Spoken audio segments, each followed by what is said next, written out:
Welcome, everyone. Good evening. Welcome to Rage Becomes Her. It's a night about women, about social injustice, and about, well, the importance and the transformative power of anger. This morning, I opened a newspaper and I saw that today it is exactly 100 years ago that women obtained the right to vote in the Netherlands. So I thought, what better way to celebrate that by discussing, all the other rights we still have to obtain, and maybe be a little bit angry about the slow pace in which we are obtaining those rights. My name is Meert Vreese. I will be your moderator this evening. So Rage Becomes Her is also the title of the best-selling book of Soraya Chemaly. And Soraya Chemaly is a US-based feminist writer, but she's also the director of the Women's Media Center. It's a non-profit organization that aims to increase women's participation in the media, but also in the public sphere.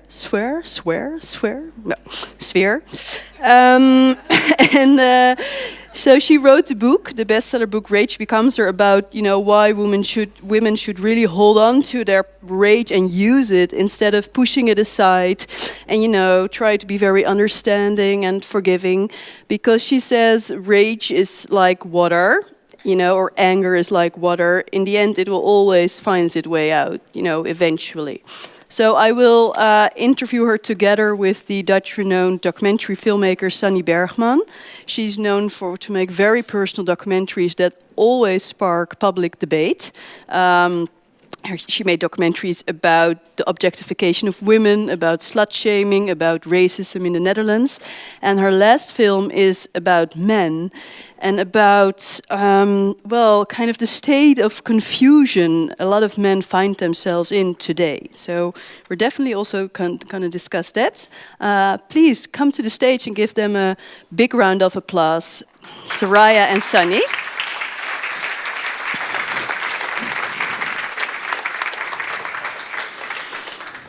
Yes.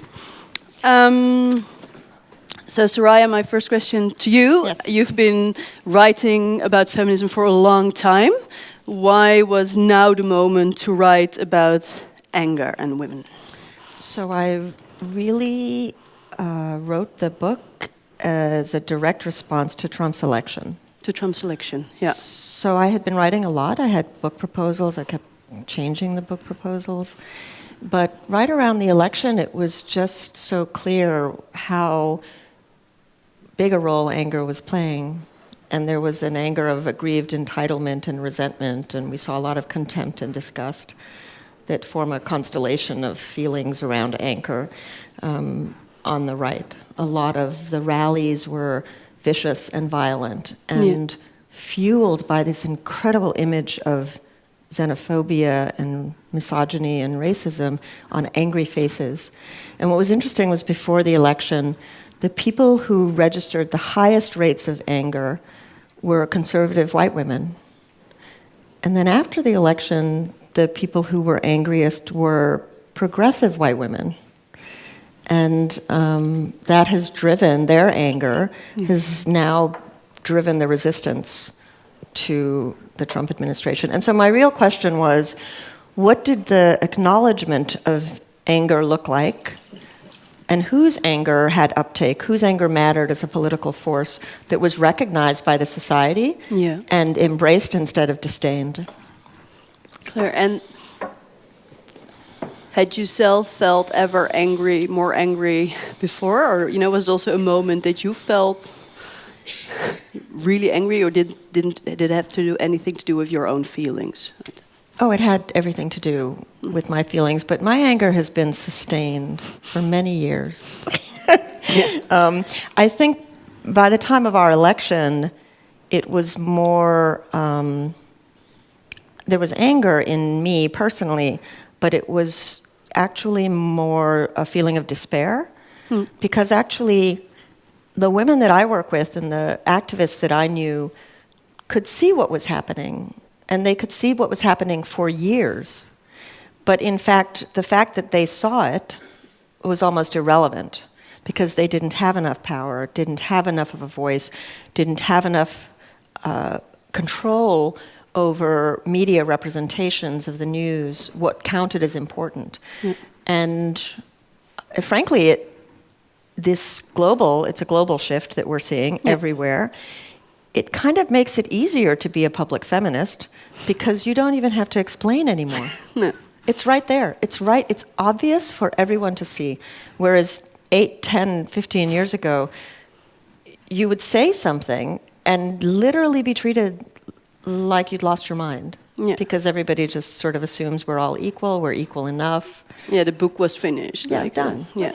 I don't know if it's... I'm just thinking that if it's that obvious, because I think for a lot of people the rise in fascism is still not connected to male privilege. Or I'm gonna hold here because I really want to. We're really gonna discuss this at the end of the program. I'm messing up your order. I wanted to ask you as a first question. You get this invitation to come and speak on an event of women and anger. What is the first image that comes to your mind? You know, what is your first? Well, I've started reading Soraya's book, of course, and it made me. Well, when I was first asked, I was asking my friends, "Do you know this woman?" Because I didn't know you, and they were like, "Yeah, she's really cool." So then I was like, "Yes," my activist friends. And no, for me, when I think about anger, I think of all the anger I receive. Right. Receive, yeah. And which is always really mind-boggling to me because I feel like I'm such a I'm not a person to get. I in real life I hate arguments. I'm very into harmony, but I just and I'm nuanced. I'm careful with how I put my words. So I'm always very surprised when people get so angry with me.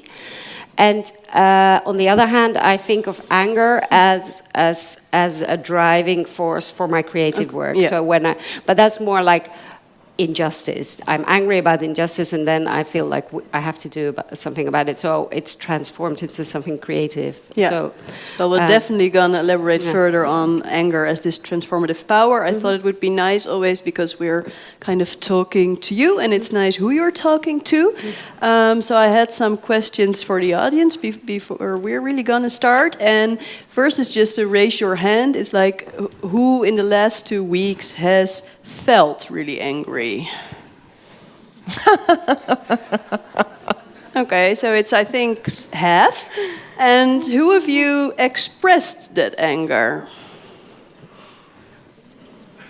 So I think it's a third of, who said felt. So not everyone expressed it. You raised your hand, you expressed your anger. Can I ask you, what do you feel in general when you express your anger? Do you feel relief or shame or guilt? Well, normally I'm actually very bad in expressing my anger. I'm kind of sweet and peaceful, but it was an environment. It was really, really loud machine behind me, and I had very pain in my ears. Yeah. And my colleagues, they didn't take me seriously. And now I still have pain, and I regret that I didn't walk away. So I expressed my anger, but it wasn't enough. Okay, you didn't achieve your goal. No, because I'm the one left with... Pain in your ears. Yeah, left with pain, and expressing my anger was, at that point, not enough. Sometimes you have to do more. So what do you think you should have done more? Walked away. Walked away, yeah. Protect my body, my ears. I also saw here a woman. No, you don't want to. Okay. Who raised their hand? Who expressed its anger and wants to share it with me? Nobody wants to share. You want to share. You're a little bit. I'll give you the mic. You'll give it back to me. Yeah. Yeah. So what did you want to know? Well, when you expressed your anger, what did you feel? Well, it's kind of something that I'm still learning to experience because it's like always simmering under the surface. Okay. Also like a long-term kind of anger. Yeah. And the way that I expressed it, unfortunately, which tends to happen, is like on the wrong people or somebody that's chewing too loud in the train, or, you know, like somebody that's taking too long or something like that. But then when I finally give in to expressing it, it's like all consuming entirely. It's like a volcano, but then I have to be like, okay, well. But is it the relief then? Yeah, after the peak, it's a relief, because then you have space to. And when you were a child, were you taught by your parents how to handle this emotion? No. No? Yeah, the typical stereotype of like a mother that kind of eats anger away. Okay. And a father that is like a army sergeant at home and always mad. Okay. So yeah, being angry is like scary, so don't do it. Yeah. Yeah, so trying to relearn those things. So you're in a learning process. With Totally, the- yeah. Thank you for sharing that.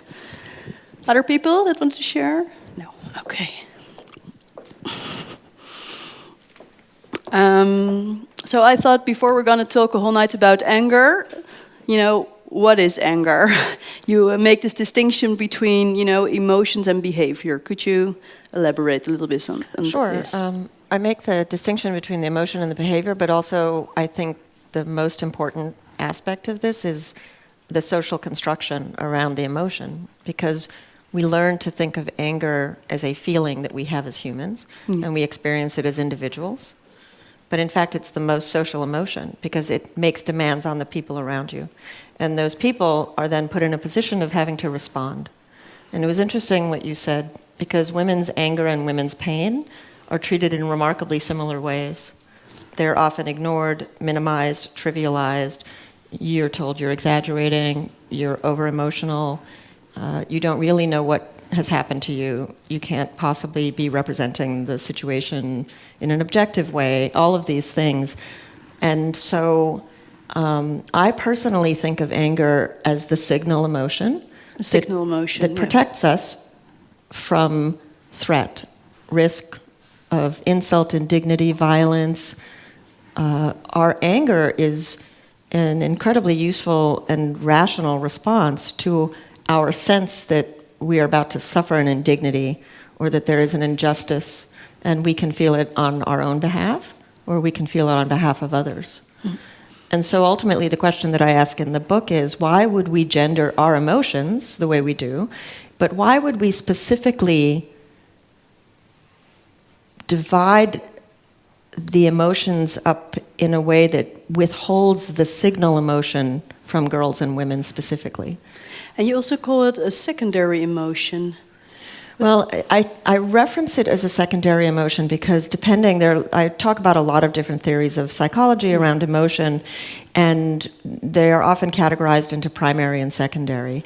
And it's often the case that people feel another emotion, that anger is then a secondary response to that. So an emotion like contempt or disgust or a very visceral feeling that they can't articulate. But their response, for example, to fear is not necessarily sadness, but rage, depending on the person.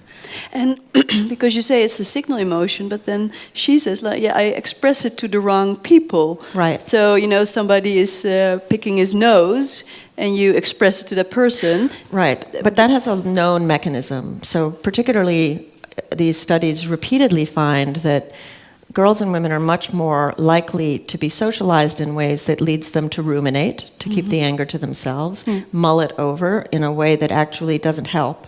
It makes you feel worse. They're also expected to prioritize others, to make others more comfortable, so you don't want to be disruptive.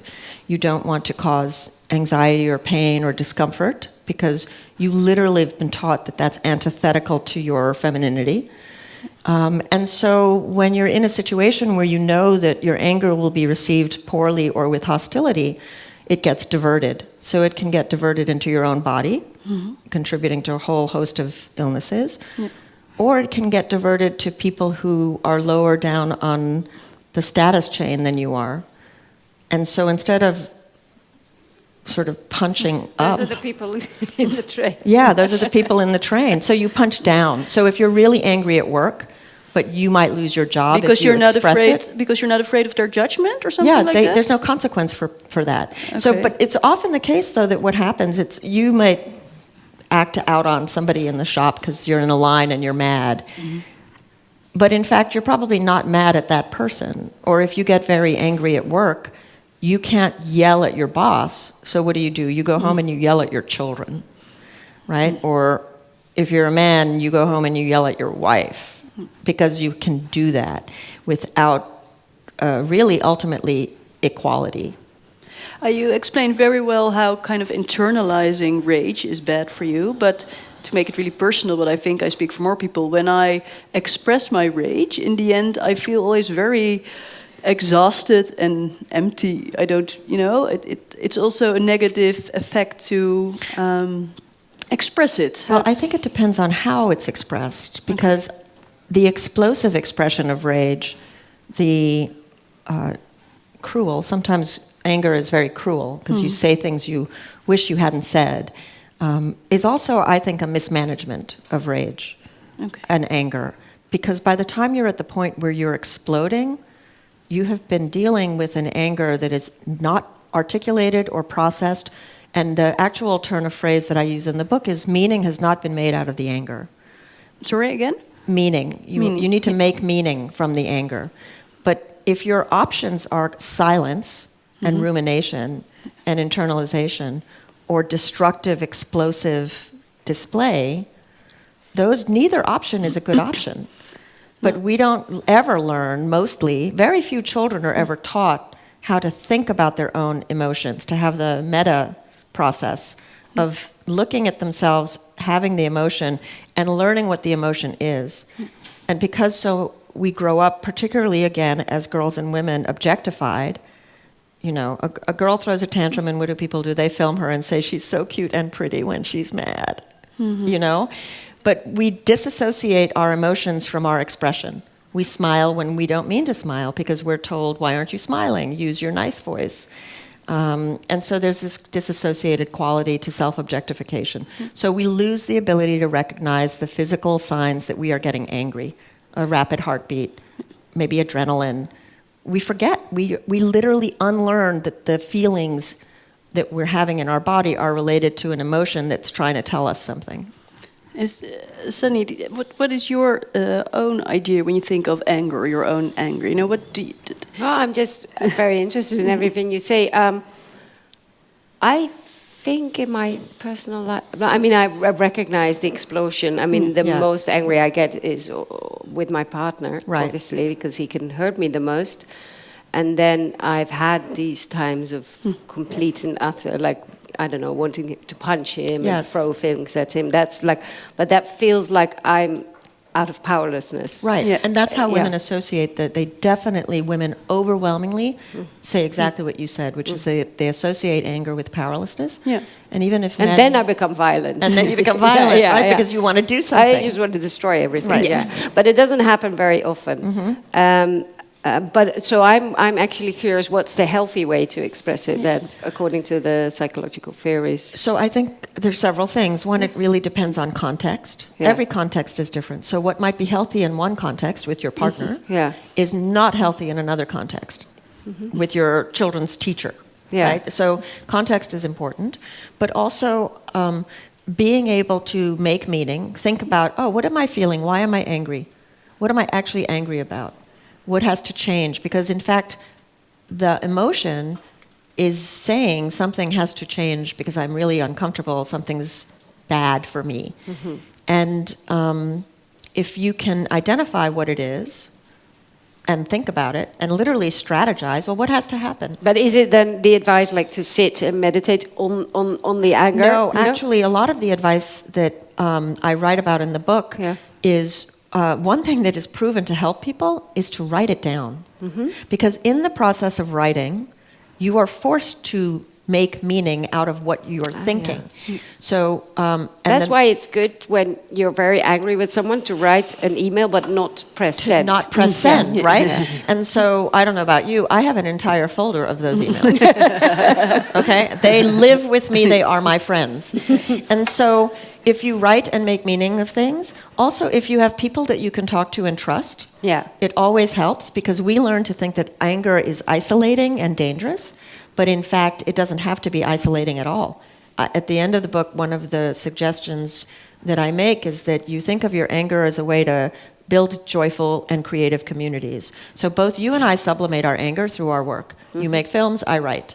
And that is literally a transformation of the anger that we feel into something joyful and creative and productive. But do you think, because you really say anger can be like this transformative power, you know, and it shouldn't be this kind of irrational outburst, you know, it's almost a rational thinking process.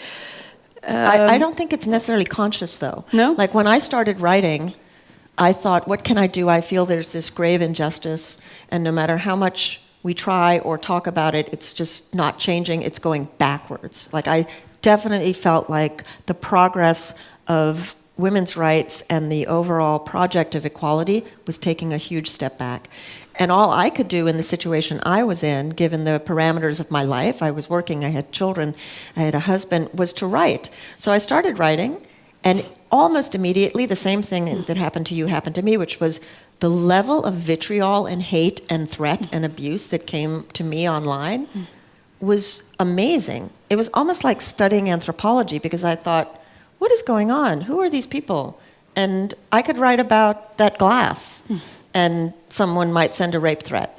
So it was clearly not the fact that I was writing about the glass that mattered, but that I was writing and claiming public authority, opinion, all of those things. You mean as a woman? As a woman, yeah. And I think that's generally pretty well understood now online. I mean, half of the work that I do is about online hate and harassment and freedom of speech. Yeah. And that came directly out of the vitriol. But there's men who receive a lot of, but they're mostly non-white. Men definitely receive it, but also the quality of the harassment is different. Yeah. So with women, it's sustained, often sexualized, or they're pornified. Yeah. And it's much more likely with women, as is the case with offline violence, that the person or people harassing them are people they know. So we talk a lot about anonymous threats and anonymous harassment, but as, you know, women who are stalked or women who are killed, they're stalked, killed, and raped by men they know. 78% of those crimes are committed by men we know. So online, the harassment can come, for example, to a woman politician from her own party, from men in her party hierarchy who are, you know, extorting her for sex, or people in her neighborhood or her school. And that's a totally different dynamic of abuse. And to understand what that is, you have to understand the power and control of intersectional violence and intimate violence at the same time. Do you recognize that, Sunny, that it comes from a personal level, the anger you receive? No, I would say both of us don't experience that. No. But a lot of women do, like the majority of women report that, because they are being stalked. They are being threatened and extorted. They're being impersonated. Yeah, it's two different levels. Because we're public figures, so like most of the hate and violence I receive is people totally I don't anonymous. know. Me too. Yeah. Well, actually, in the film on whiteness, that I start off with phoning up the people that you saw at the beginning. Yeah. So I start off with phoning the people that have sent me these death threats and stuff, and it's quite funny because like. I knew I wanted to approach them for my next project, so I started off by saying thank you very much for your comment. Maybe we could talk over a cup of coffee. Warm regards, Sunny. And then, like, from you fucking whore, you should be killed. It was, oh well, I can't make it tomorrow or something like this. Like, so the tone completely changed, and I was like, because I was being polite. I had become a human. Like what they do, of course, is they dehumanize you. And I didn't play the game, so I was like humanizing myself. And they, and it was quite interesting. Like when I phoned them up, most of them, they were like sorry. They felt bad that they'd sent this, and it was an impulse thing. And actually, the scariest person was a psychologist. The misogynist next door is one term, phrase I've heard. Yeah. Who is your psychologist, your dentist, your bus Yeah, driver. yeah. It's not like because people think, Not the guy in these the are basement. like the blue collar working Yeah. class people. That no, I mean the like really hateful misogynist guy and really racist as well. He was a child psychologist, so I was very worried Isn't about. that comforting? Well, we go in the end. We've also go to a very misogynist, racist psychologist. So there are a few of them.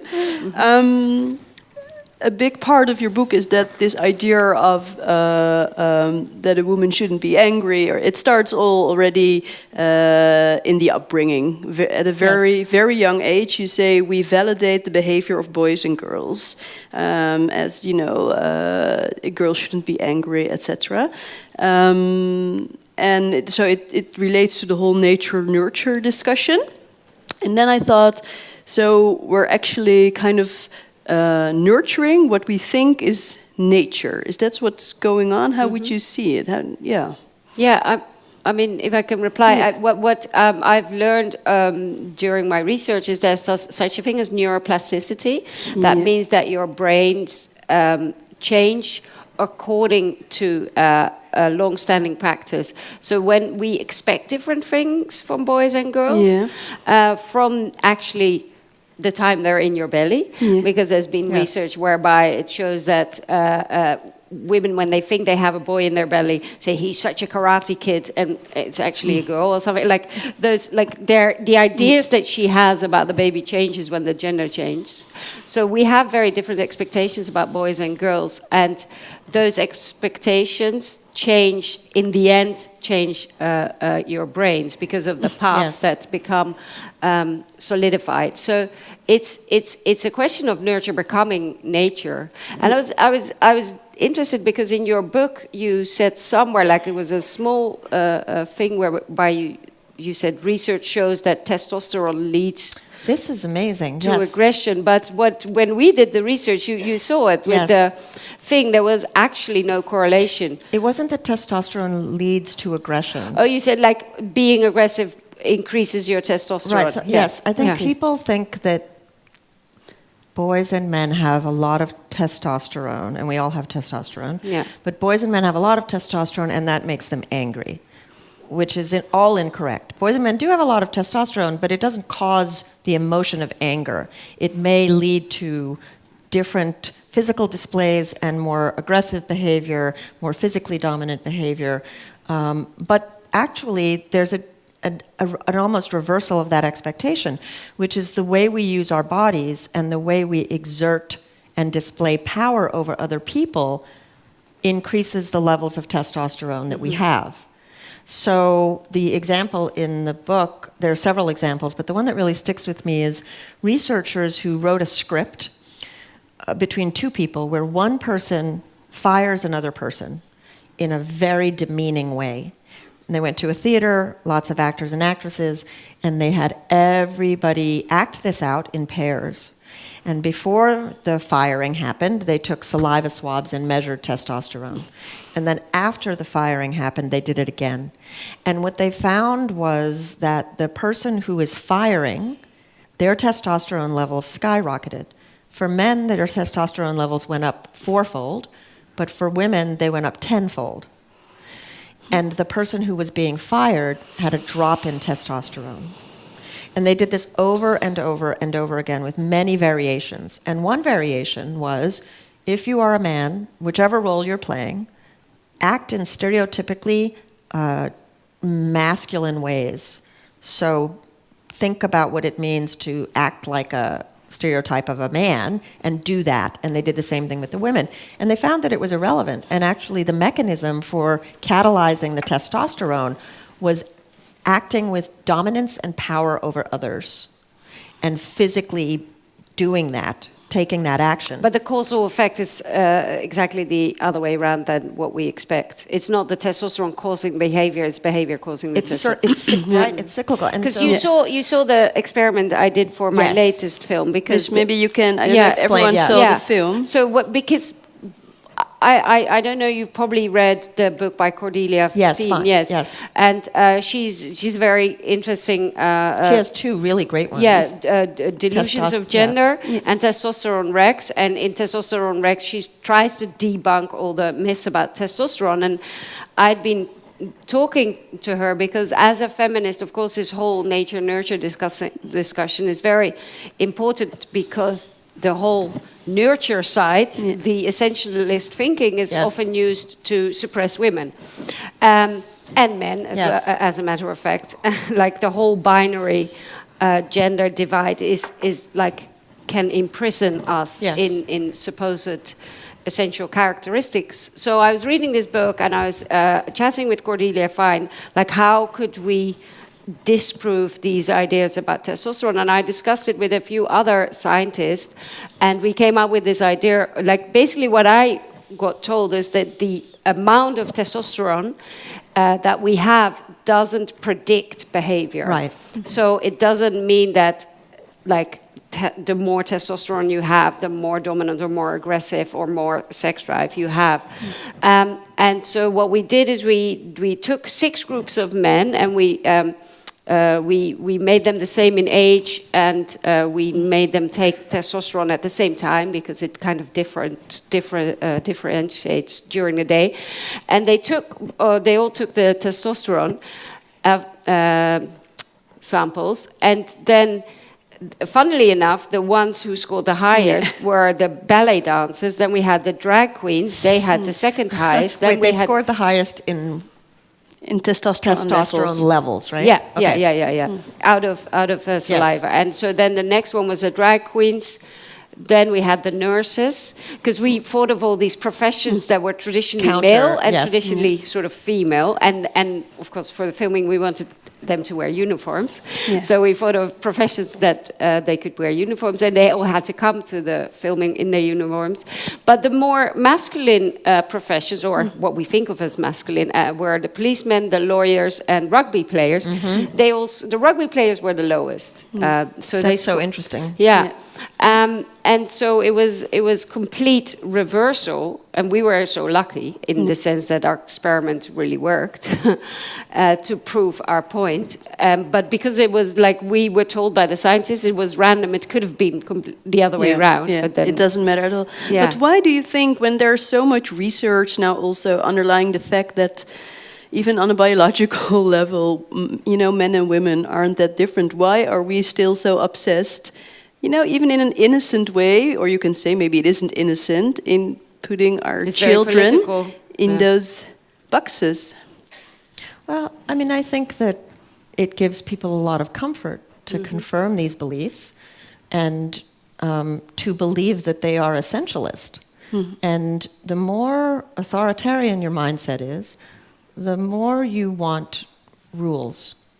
You want rules, you want people to follow the rules, you punish them if they don't follow the rules. And one of the organizing principles of most of our societies is that there are roles for men and roles for women. That's a rule. And we need people to follow those rules because it's the superstructure of how we think about thinking, how we think about responsibilities, how we think about power. But then I think that maybe that everyone in the audience is like, yeah, but I'm not like that. I'm not this conservative. No, but I think people. if you would ask the audience, but a lot of people here would think men and women are essentially different. Yeah, and I think people also raise their. Please hold your question. Raise their children, not in this very binary, but a little bit. But I think we all know we're human, so we have biases. And we are part of our own cultures. We can't step out of our culture, right? We are immersed in these cultures. And they are overwhelmingly patriarchal cultures, right? We still have pretty much rule by men, all men, everywhere. There are occasional women. There are occasional loophole women. There might be a small group of women somewhere. But, if you're looking at peace negotiations in the world, 97% of peace negotiators sitting at tables are men. If you're looking at a meeting in the White House today, 100% men. So it's our mind is just still in that kind of. Well, I think it's very difficult for people to have the imagination to consider what revolutionary change to that societal structure looks like. But I was. I also think it's just what you say. It's comforting, and It's very comforting. People want to have an explanation of why society is as way it it is. is. Yeah. So it's like this whole idea that everything resides in the brain is very kind of like replacement of God or something. And like that a our religion. brains Yeah. are different. This is the thing, right? Because if it's not natural, then it's constructed, and if it's constructed, then it can be unconstructed. Yeah. So I was thinking about the anger part again, because I was a little bit surprised that, especially with anger, you say girls are taught not to be angry, because they're from a very discouraged. personal experience. This is not scientific research, but I know it's such a feisty girl. She really knows what she wants. You see those girls at the playground being like really angry. So it wasn't the picture I had. So yeah, can you tell more about the thing still today with how girls are brought up, and maybe also the cultural differences in which girls are taught to be angry or not to be angry? Well, I mean, I don't think people are sitting there going, "You're a girl, don't be angry." Thing one, right? Yeah. What's happening though is that we send very subtle messages, starting at birth or before birth. So a tetchy, disagreeable baby, people look at that baby, they think it's a girl, and they describe her as sad or anxious or needy, or pick a vulnerable term. But if they think the same baby is a boy, they describe the baby as aggressive or angry or disagreeable. Totally different set of adjectives. And that goes on throughout life. And the older the children get, the more subjected they are to societal norms. So even if a child in the home is freed from these gender stereotypes, you're a little boy, you get to express sadness at home. The minute they go into institutions, schools or sports, pick your institution, religious institutions, they then have to encounter the approval or disapproval of their peers and of authorities. And those always enforce traditional norms about gender, virtually without exception. And so in order to please the people around them, they're more likely to conform in those environments. And what these studies show is a child may go to school, doesn't want to be punished, does the smiley thing, gets quieter, is more conformist, and then goes home and explodes because they have the freedom to do it at home, right? But in fact, if you follow that right through to adulthood, we know that in the workplace or in politics, women who display anger are punished. So a woman who is in an executive suite, she's a CEO, she shows that she's angry, and the people around her think she's not a good leader, is a bitch, is not really trustworthy. The man does the same thing, and he's considered more competent, more credible, more authoritative. If they're lawyers, a man is making closing arguments, he displays righteous rage on behalf of his client. Not only do people think he's more trustworthy and competent, they think he should be paid more.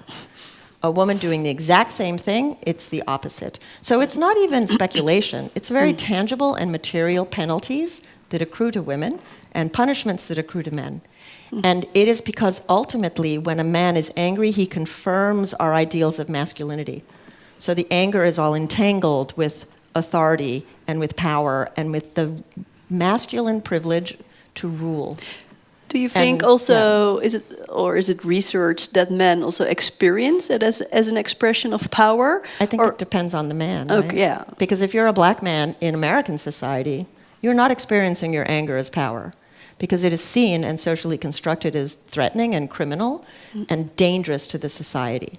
Yeah. And so a black man may have greater ease expressing anger in his own community and maybe in a situation where he's with a woman or another black man, but he is constrained in his ability to do that safely and with respect when he is in a diverse environment. So if you think about R. Kelly, I don't know how many people saw the Gayle King and R. Kelly interview. R. Kelly's a singer, and he has for 15 or almost 20 years had allegations of horrible sexual abuse of young girls that have been ignored and ignored and ignored by mainstream media. Finally, after decades, there have been an actual consequences. And he was interviewed by a prominent journalist named Gayle King, and the viral photograph that came out of this interview shows her sitting completely straight and composed like this, and he's standing over her with his fist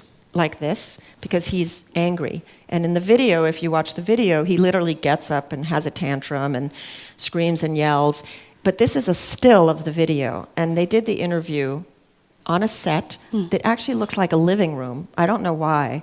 But if you look at the picture, it looks like a moment from very intimate partner violence where the woman is frozen and the man is about to act in a very violent way. In that context, he had power in his anger, and he displayed it because he felt that he had righteous indignation, and he was defending his authority.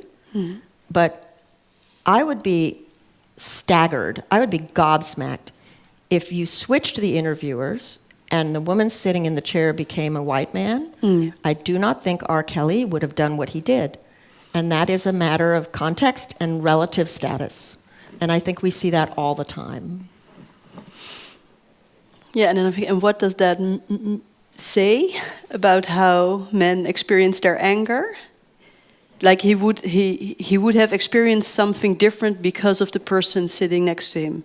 Absolutely. I mean, I think that the point about anger is, yes, we feel it. Yeah. But in fact, the minute anger leaves our bodies in any way that we care to communicate it, the silent treatment, the loud treatment, it becomes a matter of social exchange. It is a form of currency and a social resource. So the question is, who has access to use it as a political and social resource? And, you know, I think it's fair to say that historically, certainly in the United States, the people who have had access to do that and have their anger recognized as a civic virtue have been white men. And that's also not speculation. It's pretty easy to document. Yeah.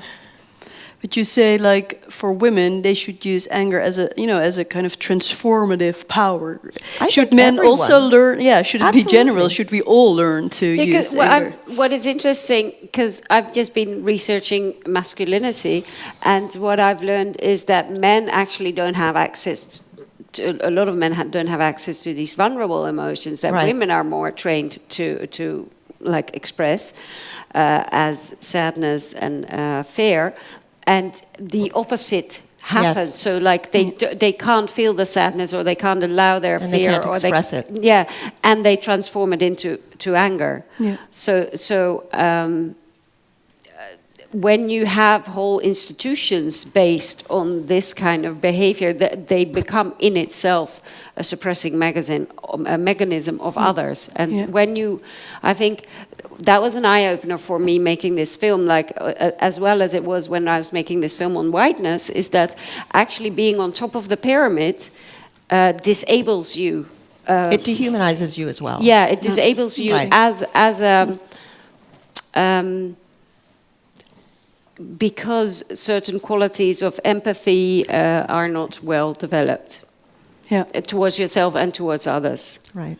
And you probably know this, there's this really interesting research whereby they do a game of Monopoly, and it shows that they give certain people, they give an advanced bonus at the beginning, and they don't know that, but they start off with more money than the others, and the people that they are winning, of course, because they start off with more money, they start displaying behavior that's much more asocial. So they eat more of the crisps at the table, they start swearing more, they start being super nasty. funny. Yes. Yeah. So this is like what privilege does to people. Like, you get this feeling of entitlement, and and it corrodes empathy. Yeah. Right. And so I think the answer to your question, a lot of people think in terms of anger only, in terms of anger management, and I really despise the term anger management. We're managing anger all the time, and it doesn't do much good.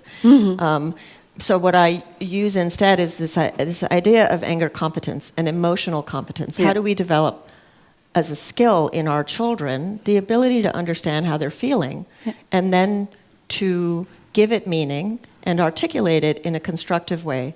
Because unfortunately right now, we have a lot of sick women and a lot of suicidal and violent men.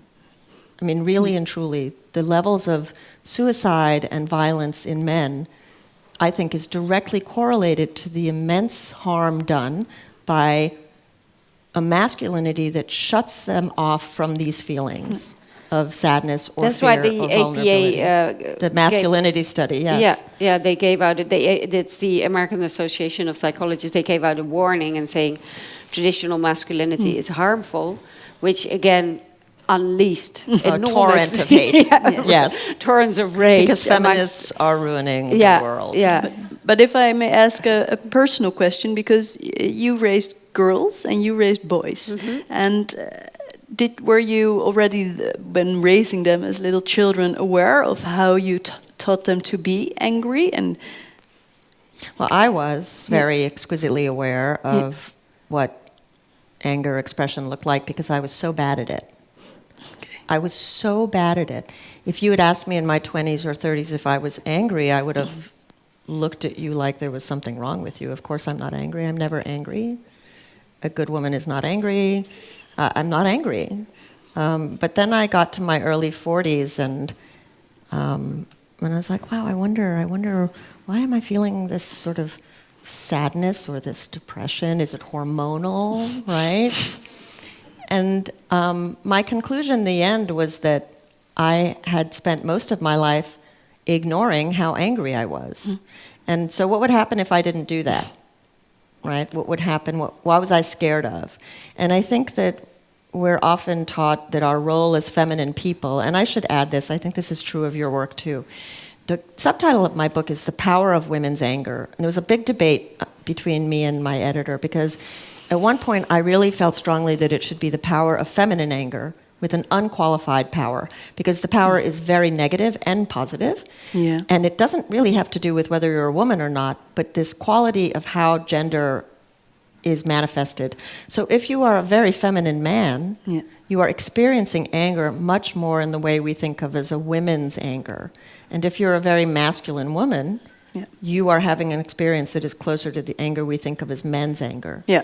Can I ask you something? Because like doing this research on gender and the ideas of femininity and masculinity, I've been discussing with in the field more and more the idea that we have to let go of the words feminine and masculine, because if it's because they're traits, so binary anyway. Yeah, if it's traits, we can all. It's like as if and they how do are you have opposite. a human emotion? Yeah, and then maybe call it soft or hard or whatever. Yes. It's just I don't know. We're stuck with this language, but we're stuck with the language. Like, how do you actually confront a system in which you do not have the words to make the change? Because our words are really anemic. They're super inadequate for the task at hand. So occasionally we make up new words. But right? I was once confronted by a guy, and he said, if you don't believe in the binaries and the differences, why do you find it so important, like diversity? Because if there is no big difference between men and women, why should there be, equal men and women in... And I knew he wasn't right, but I knew he was stupid, but I still felt like, is this the result if we go, to the end of there are no, differences, it's all a concept? Yes. Of course there are different qualities, feminine and masculine qualities that, you should work together. Could you help me out when you mean in that answer? Yeah. I mean, I think that's a gross oversimplification that doesn't really help at all, right? Because there's the is and then there's the ought. There's a description and there's a prescription. There's the fact that we have this complex mess on our hands, and there is no straightforward, simple, easy solution. It literally requires everything to change at every level of society. And that's really daunting, But we do know that there are legitimate butterfly effects to small changes in initial conditions. So if you can start changing the dynamics within a person, between people, within a home, it has a butterfly effect on our institutions and then ultimately on our culture. And one of the studies that I end up talking about is one of 52 countries. It's a huge study. It was global. And basically what they found was that countries where there's gender inequality, which is everywhere, but the rates of gender inequality are directly tied to rates of individuals' levels of recorded sexism in their own families. So if you live in a society where men and women, because men are not the only sexist people, right? There are many sexist women.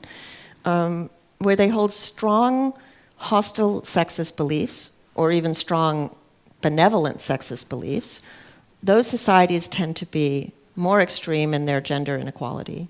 The closer you get to intimate equality and a sense of egalitarianism in close relationships, the more caring the society is to address that problem on many fronts, not just inequality between men and women, but general social inequality. Yeah. So I wanted to also show some work of Sunny and start because in your work it's not only about anger, it's also about all the injustices still happening to women in relation to anger. And you've made a lot of films about different injustices, but I wanted to show a clip from, I think it was your first film, Beperkt Houdbaar? I had a stain on my jacket because on my last, I had the premiere just a month ago of my last film, and I was eating chewing gum just before I had to go on stage, and I was like, where the fuck do I leave my chewing gum? So I put it in my pocket, and it was like, I was wearing it, I was like, oh, that's disgusting, so I put my Black Pete's dress. Never forget, people. So this was Black Pete? Yes. Okay. Yeah. Other program. Yeah. So Sorry, I want to what were you show. saying? Yeah, I want to show a clip of it. Was called Beperkt Houdbaar. What is the English? This is Over the hill. Over the hill, and talk a little bit about the objectification of women in relation to anger. But just first look at the clip. We can watch it here. Yeah, we have to forward this a little bit. Yeah, it's okay. Okay, we'll just watch it. But we need sound. Yeah. That's.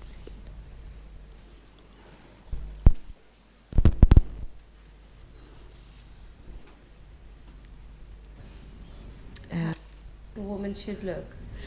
Well, just as in the Playboy. I mean, society has a view on what women should look like, and if you're not that, if you don't look that same way, you're different. And so that's how I felt. I felt just different. You know, men, like you have your boyfriend or your husband, and they're always, looking at the magazines and drooling over the movie stars. And I think that's kind of why you try and be that way, so that they can look at you the same way that they do them. And to compete. Yeah. A little bit of competition there, I believe. But it's a hard match, isn't it? Oh, definitely. That's why some of us need a little bit of help. You're going to need your hips done. You're going to need your thighs done too, as well. If you look at yourself in this dress, you got your tummy's bulging. You need to get this out. We need to get all this out. For all from here like this, we want all this to come out. The other thing, what we really want to do is we want to give you a very, very nice waist. We really want to bring your waist in. Your waist is too wide because of this fat right here. See, you're so wide, I can't even move around. Oh, so thanks. we want to really sculpture your body in like this. Okay, we want all this, and we want all this 100% to come out. That's what we will do. So ultimately, we want you to look like this, a very nice, sexy, hot look. That's what we want. But too much up in here, too much in here, too much in here. You have a very small butt, but we will bring your butt up higher, lift your butt, bring it up higher, start higher like this, and give you a very beautiful butt. Now, I'm gonna touch your thigh. First, I'm just gonna look outside. I'm gonna touch your thigh here. Relax your leg here. Relax your leg here. I'm gonna touch you here. I'm gonna touch you here. And take a look here.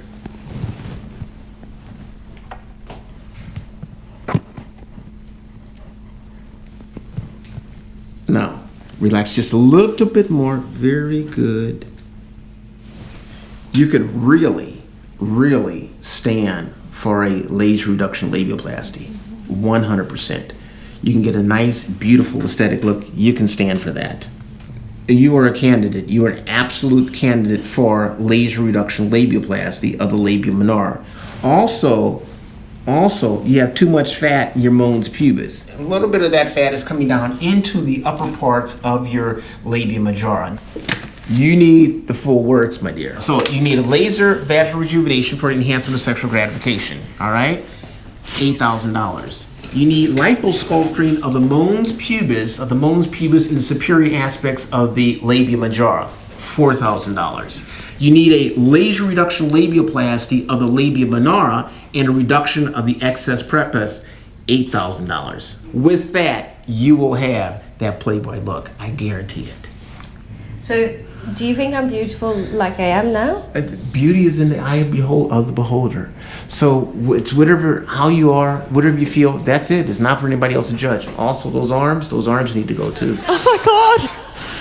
In this chin also, double chin, take that out as well.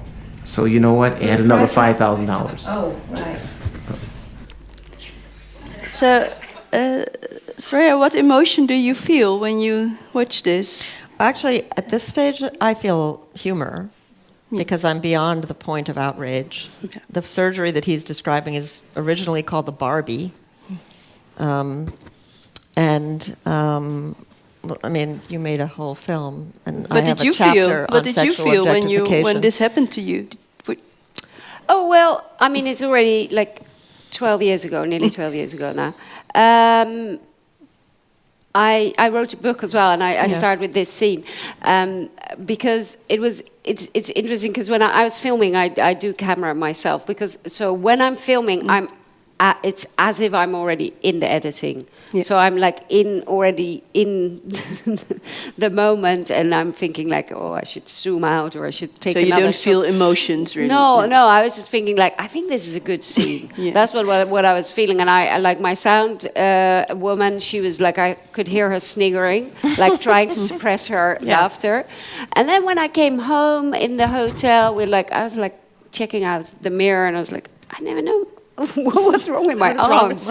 And like him saying I had a small butt, that annoyed me because like I've always been teased for having a big butt, and I was like, and then I was like happy big butts were in, and now he's saying I didn't have a big butt, like so those kind of things, like, and I never thought about my vagina, like whether it was how it had to be, and I actually chose this example because in this.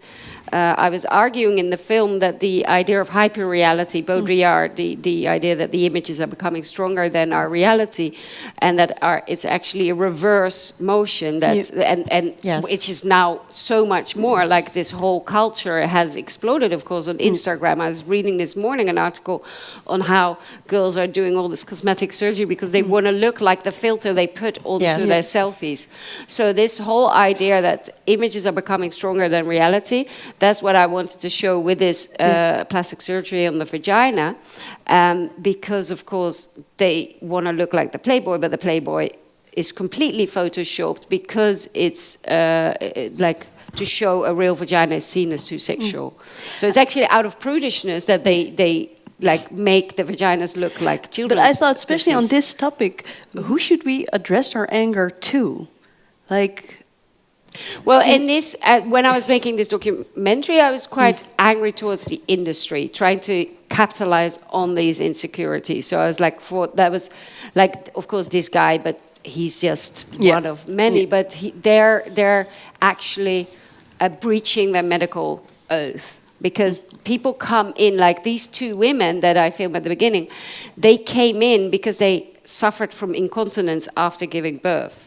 Because he's also a gynecologist. Yes. So they come in saying, oh, I'm losing pee when I'm on the trampoline. And they come out, with a whole like liposuction here and everything. And so this idea that people are making money and breaching their medical oath, that made me very angry at that time. So I was angry at those people, but it's easy to have. But sometimes this anger is also addressed at men who have this image of women. But do you think that's too simple? No, but I never go for that debate. No. I find it stupid, I agree that. Yeah, I always find it really annoying when people go, but women are each other's strongest critical, blah blah blah. Because of course women are, because we are made to feel that we're in constant competition with each other. By whom? By the world, by media, by... Well, I totally agree with what you're saying. Yeah. And in fact, if you don't have direct access to resources, which women generally don't, and if you have to experience safety and power vicariously through men of higher status, which most women do, I mean, it's easier to be wealthy if you marry a wealthy man, right? It's easier to be safe if you marry a white man in certain societies. I mean, there's all of these dynamics. And so when your access to safety or better health or cleaning water is all vicarious, then you have one thing to trade in, and that is how can you attract a man who may be able to provide these things. That's a gross oversimplification, but it's not wrong necessarily. I mean, we start self-objectifying in society now, girls, when they're 5 or 6. They're already aware that what makes them popular is to be sexy. And what does that mean? It means they're aware that what makes them popular is to conform to ideals of beauty that please men. They're not sexy because they might want to grow up and be lesbians. They're sexy because they know, because the entire society is telling them that their surest path to success or to glory or to safety or pick your thing is to be attractive. And so, you know, one of these other studies about Instagram is about this quality of objectification and self-objectification, particularly among women and teenage girls. And in fact, what they find is, so, you know, if a teenage girl posts a picture of herself playing a football game and she scored a goal, 50 people say that's great. But if she posts a picture of herself in bikini, 3,000 people say that's great.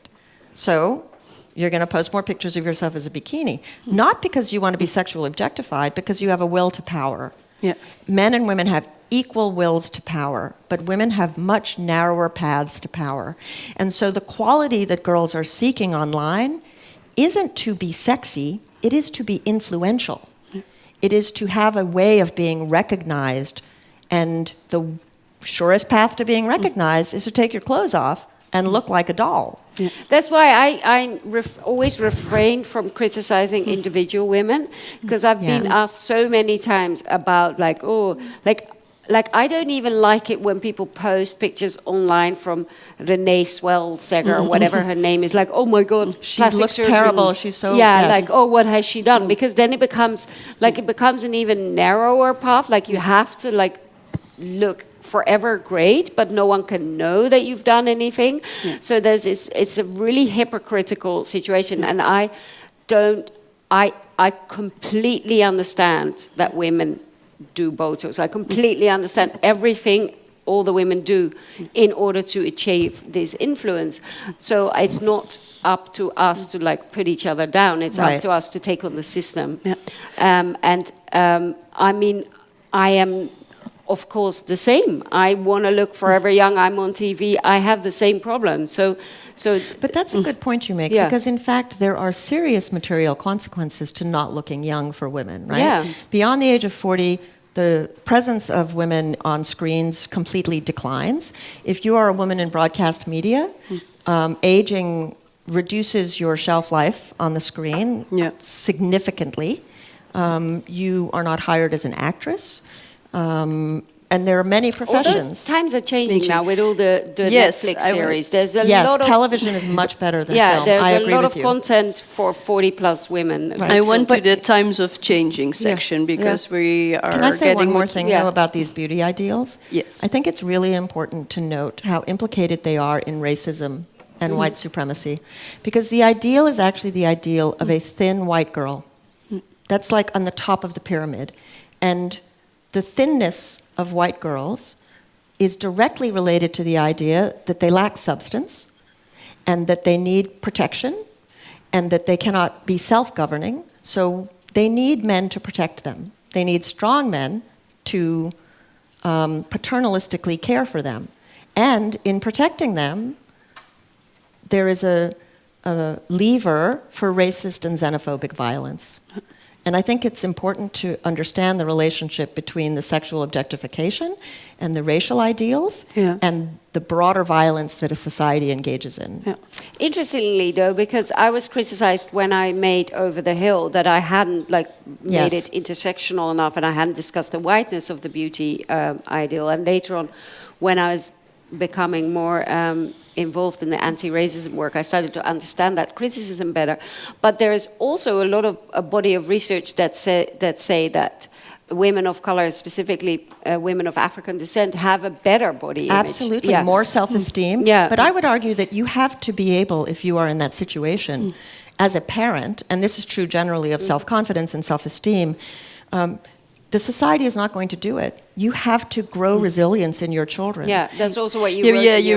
You wrote that girls that are from African American descent are more at ease with their anger, and so and women, women who are African American have better body image than women of other ethnicity in the United States. And I think if you are left bereft of social support, if you are in a culture that constantly portrays you in often bestial ways, you have to ensure that you, for your own sake and for your children's sake, clarify very early on that this is a misrepresentation and, corrosive to your well-being. And that's not the case. But it's because I now want to go to the women that use their anger as a transformative power. We have seen you using it in your work, not being an angry person, but using anger in your work.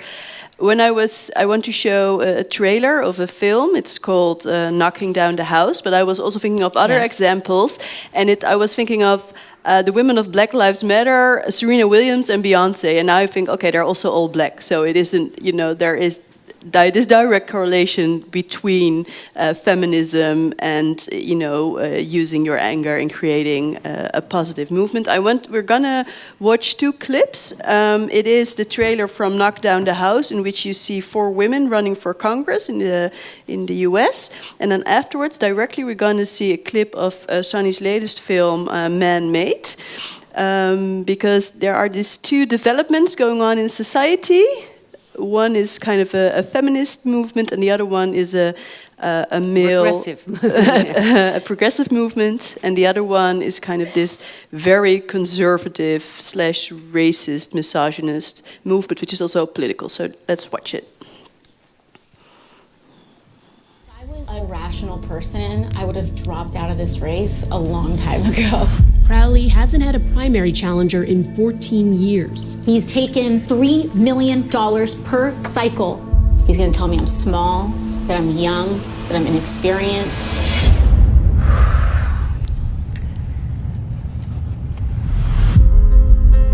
My mom cleaned houses growing up. I never really saw myself going into politics.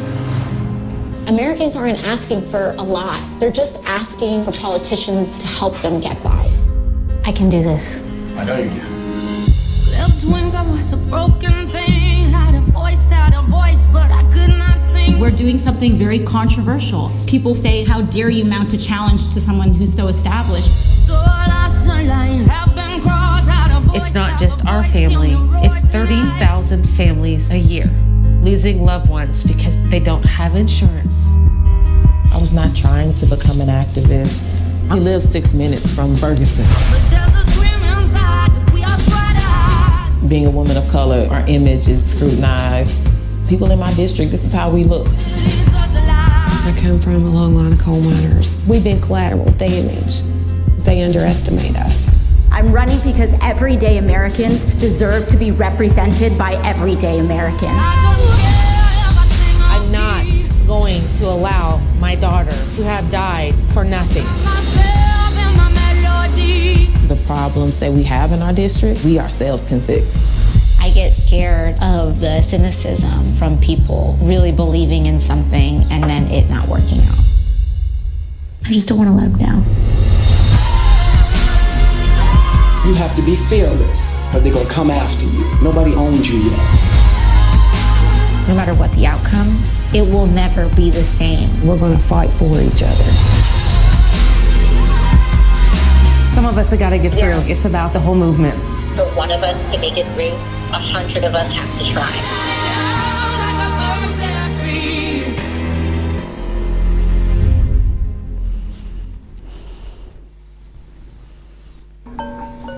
Op de Universiteit van Amsterdam is de Canadese psycholoog Jordan Peterson te gast. Hij heeft veel jonge fans die zich herkennen in zijn kritiek op de zogenaamde demasculinisatie, ofwel ontmannelijking van de samenleving. Jordan Peterson, whose defense of traditional values has won him a worldwide following. Is his diagnosis liberating or dangerous? Why do you argue that society today has been overly and dangerously feminized? Well, because I see a backlash against masculinity. Who is responsible for this, the demasculization of the society? Feminist groups have a fair bit to do with it. I don't see any regulating force for that terrible femininity, and it seems to me to be invading the culture and undermining the masculine power of the culture in a way that's, I think, fatal. I really do believe that.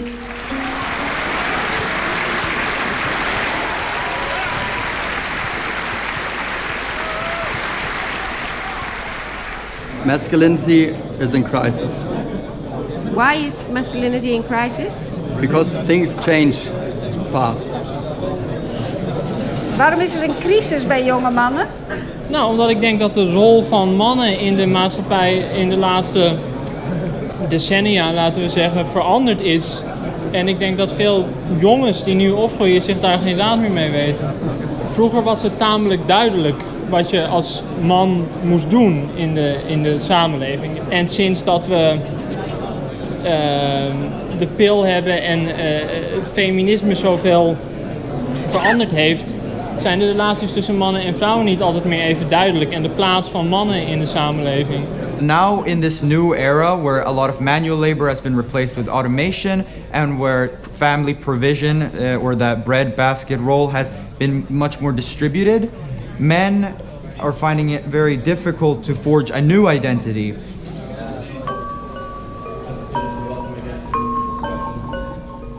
Ik wil Jordan Peterson graag vragen waarom hij denkt dat jonge mannen in de war zijn over hun mannelijkheid.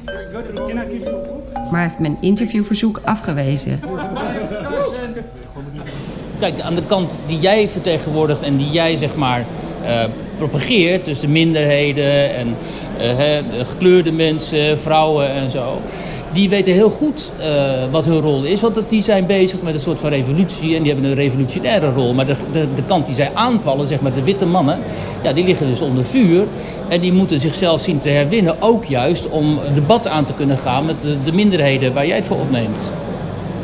Dus het is gedeeltelijk eigenlijk mijn schuld een beetje. Het is deels ook de schuld van mensen zoals jij, dat die witte mannen zijn teruggeworpen op het moeten nadenken over wie zij nu eigenlijk zijn en hoe zij hun mannelijkheid, die toch eeuwenlang eigenlijk onomstreden is geweest, opnieuw moeten vormgeven. Dat is het zinnigste wat ik... Ik en mijn medefeministen een bedreiging voor de mannelijkheid? Zou het? Mijn buurman voelt zich soms ook een beetje in een hoek gedreven door me, zegt hij. Jij zet me altijd neer als een witte, machtige man. Die verder niks zinnigs te melden heeft, omdat hij nooit aan iemand verantwoording hoeft af te leggen. Maar dat voel ik zelf helemaal niet zo. Dat is ook niet zo. Sunny? Als jij een hele sterke mening, een hele sterke en onredelijke mening uit, dan raak ik, ja. Dat doe ik nooit. Nou, heel vaak. Dan raak ik ook een soort van in paniek. En dan heb ik een soort van controlebehoefte. Maar waarom raak je in paniek van mij? Nou, omdat je zo onredelijk bent. En niet realistisch. In heel veel dingen. Jij denkt ook wel heel erg met je gevoel natuurlijk, hè? Of met je emotie. Dat vind ik een beetje een seksistische opmerking. Is dat zo? Nou. Ja. Nou, Wij mannen zijn rationeel.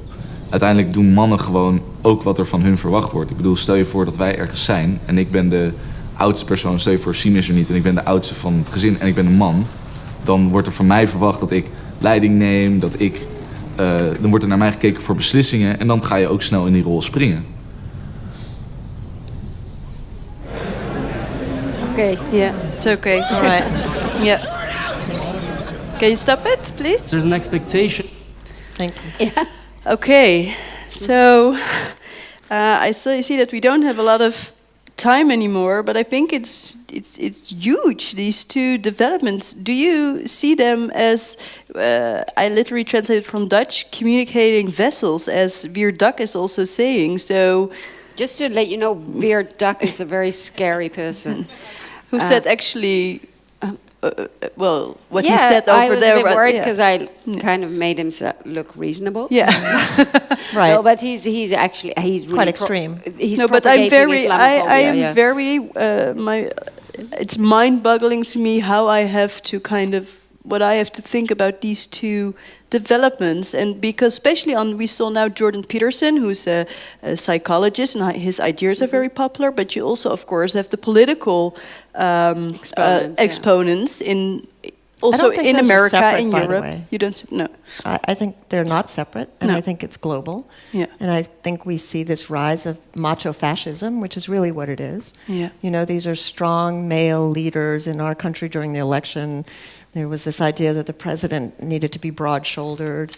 I mean, the United States has never elected a female executive, and the identity of president is so closely tied to the idea of fatherhood and masculinity that it's extremely difficult to put a dent in that image. But it's hardly alone that way, right? Because we see these leaders rising all over. Yeah. I would again argue that anybody who lived online 10 years ago and was a marginalized person saw this happening online in anticipation. So you could see the networking of various hate groups globally happening in real time, and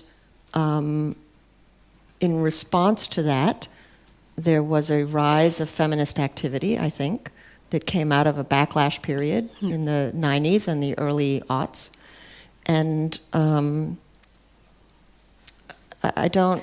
So you say it's already very weird to call this a reaction to the, like, say, the progressive movement, because the feminist progressive movement was already a reaction, of course, to... Well, I think there's a lot going on. One of the things that we don't ever talk about in this equation is the impact of real technological change on societies. So if you think of every major technological change of the last 150 years, it has precipitated a change in the social order, very disruptive to market economies, to social relationships, to the social order of society. And one of the first responses to that is a retrograde, conservative, resentful anger of change, resistance to change. And I think we see that in anti-feminist ways. I think we see it in the xenophobia that we see because of the escalation of just the speed of information and the movement of people. Because this is such a broad subject, and we have such little time. I want to narrow it down a bit, because you see these movements of change. Do they need allies, white male allies, and the feminists and the people? Do they need allies? When Weird Duck said you're busy with a revolution, I'm like, you're welcome to join the revolution. You know, like there's nothing to say that men can't join the revolution, or white men. It's this idea that when you're accustomed to privilege, equality feels like oppression. That's what's happening. But also, equality feels like oppression. Equality feels like oppression. Yeah. So, and also what I see, because I have two young sons, and you were asking me before, I didn't really get to answer. But what I see is what you're talking about, the online communities, that they are like. My son was arguing that Thierry Baudet is more funny than other politicians, and that's why Thierry Baudet is our Trump kind of figure, or he's more good looking than Trump, but more dangerous maybe. But he can't be more dangerous than Trump. But so I was very worried to see that he has an appeal on my children. Because he knows the language of memes. Also I think you make a good point, which is we didn't talk at all about gaming. Yeah. And people dismiss gaming as a game. Yeah. But it is a significant social force, and boys are immersed in it, and they're networked, and it's global. I actually, for my latest film, I went to a game conference because I was, as a mother, very worried about this gaming.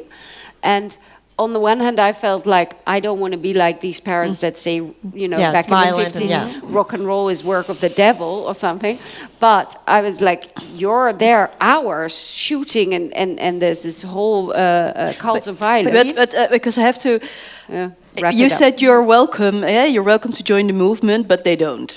So, but it's not just men, right? Because in fact, there are many liberal, progressive men and many liberal, progressive white men, and a whole lot of conservative women who are also systems justifying, who also benefit from other forms of power in society. And so I would disagree that it's a man versus woman thing. We do have a problem of gender, but it is far more complicated in my mind because you have people who have systems justifying mindsets and they are comfortable in the worlds they live in and they don't want to give up power and they don't want to give up proximity to power. And sometimes that's a whole lot of women. I mean, look at how many women voted for Trump, but they were all white women. Like, Black women were not voting for that man. And so I think that it's important to understand why that is, because it's really not about bad men. It's actually about good men. What are good men going to do with their goodness? Are they going to support these causes and believe these people who are saying that they are suffering from inequality? Or are they just going to be silent and go along for the ride when the racist jokes and the sexist jokes are happening in their backyards? And I want to finish our conversation with, what do you know is the first clip? Do you think that that's, where we're going in the next 10 years, like with real progressive change? Or whether you think the second clip is You more... don't mean the objectification clip, you mean the women in politics clip? I mean the women in politics clip and the Peterson clip. Let's just emphasize, I just want to emphasize... But before you answer it, I want to give the audience the opportunity to ask like 1 or 2 questions. Are there questions? Yeah. You had a question from... Something like that. But it's still important. No, I don't. For me, it's less important than at that moment. But when you change the rules socially in private, like as a woman or as a man, then you have not only as a woman the opposition of a man, but you have also women as an opposition. You said a little bit about that, and for me that's a big problem. Yes, you're policed by other women. What? Other women police you. They don't support you. Yeah. You are the crazy woman, or you only take your own stand. I was angry when I was 18, very angry yet, not as you. So I tried to transform my anger in something positive. But how older I were, how more positive I am. But women and men think, she's eccentric. She's eccentric, or she dares. Yeah, so how can you be angry? Social, when you are socially involved with black men, with poor people, with not only your own, then you have the same problem. You don't belong, after a long time doing that, you don't belong with no sex, with no social group, with nothing. Yeah, I do, but I would argue, and I agree with you, it can be completely isolating and very difficult. It can make life very difficult. But I also think there are alternative communities. I think you can find those alternative communities. That's what I found, because I don't know if it's the same with you. Like I was a feminist from, I've started getting interested in feminism from when I was studying, so I was 19, 20, and I felt quite alone in as a feminist. There wasn't so, now there's so much happening, and especially that's the transformative power of social media. It's so easy to find each other. There's so much a lot of support. And I've found so many great friends through activism. So that it's really we're lucky now, I find.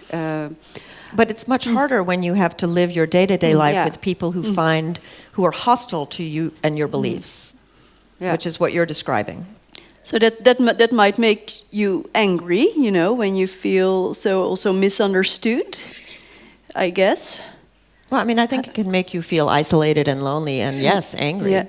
But I think that's the information you need to go find other people.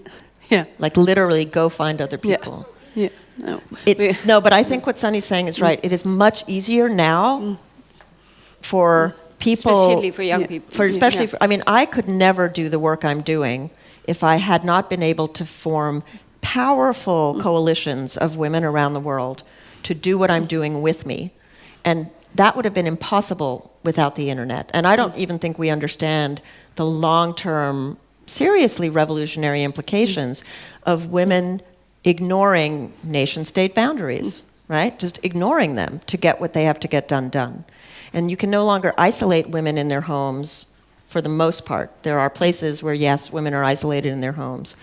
But a girl who feels this way and is 15 might feel lonely at school, but she can now talk to 30 girls who feel just like her and not feel as isolated. Yeah. So then to come to my so you have to but you have to do it.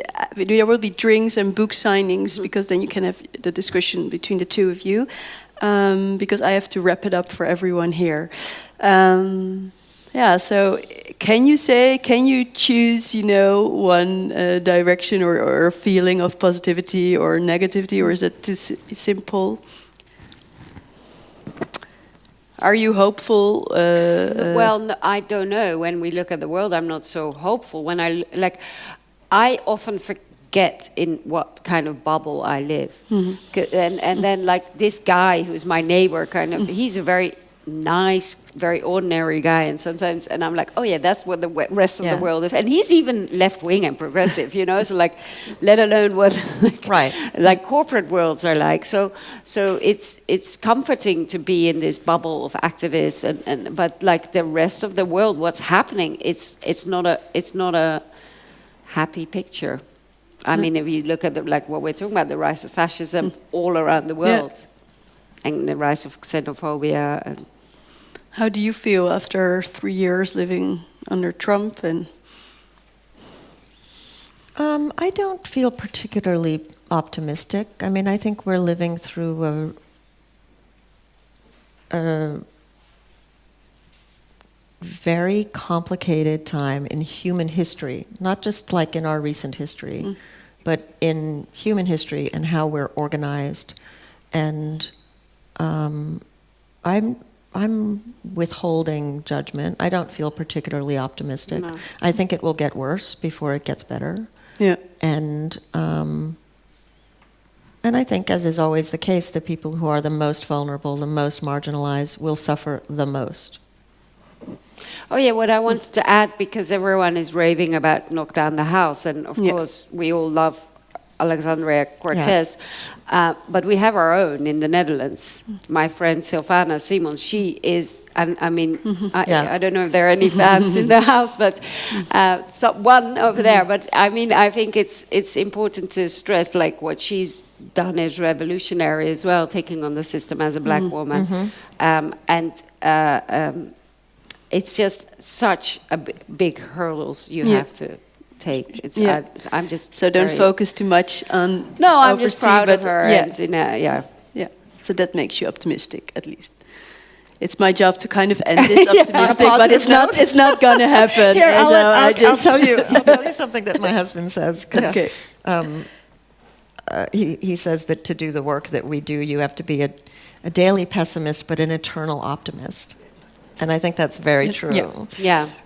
Because you really are drinking from a fire hose of badness all day. And then you have to continue doing the work, which can only mean that you believe that something will change. Because otherwise you might as well just you might as well just finish. Well, thank you for this beautiful closing line for this evening. There's a book sale and a book signing. So go do that. Go have drinks and talk. And thank you so Soraya much. and Sunny, thank you very much for this conversation. Yes.